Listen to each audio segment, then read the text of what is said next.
guddoomiyihii xusbiga kulmiye aasaasihii xusbiga kulmiye guddoomiyihii muddada dheeraa ee SNM madaxweynihii afraad ee jamhuuriyadda Soomaaliland Axmed Maxamed Maxamuud Siilaanyo ayaannu halkan ku soo dhawaynaynaa madaxweyne waxa farxad noo ah maanta inaannu halkan kugu soo dhawayno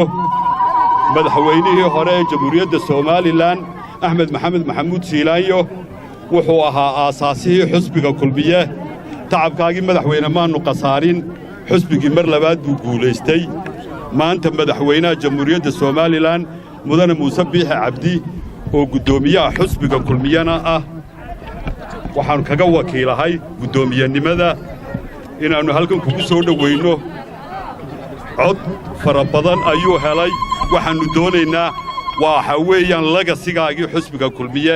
aad iyo aad baan ugu faraxsannahay inaannu madaxweyne halkan kugu soo dhawayno ogolahaagii wasiirradu ay xoog halkan u joogaan oo aan in badan idiin maqan mooyaane aanay ka maqnayn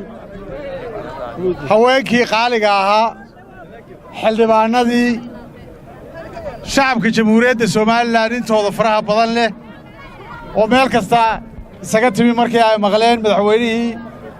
qaaliga ummadda jamhuuriyadda Soomaaliland ku ahaa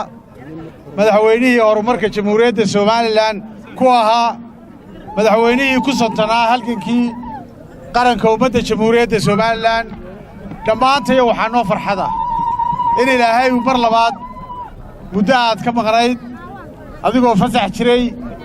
ilaahayna wax loogu mahadnaqaa adigoo caafimaad qaba inaad ummaddaadii iyo dalkaagii hooyo iyo qarankaagii oo ku sugayey oo ku jecel aad ku soo dhowaato aad ku soo degto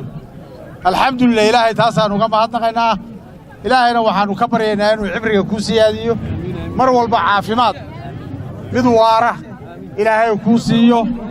waxaanaad ogaataa ummaddu meel kasta ay joogto ilaa laasqoray ilaa lawyacaddo madaxweyne inay mar walba niyadda kugu hayaan wax kuu ducaynaya iyo wax taariikhdaadii ka sheekaynaya oo yihiin aad iyo aad iyo aad ayaad u mahadsantihiin الرحمن الرحيم الحمد لله رب العالمين والصلاة والسلام على رسول الله فرحad weyn bay tahay inaan maanta dalkay ku soo laabto anigoo safar dibadda ku boqraan aad iyo aad baan idinku mahadnaqayaa sida qiimaha qaale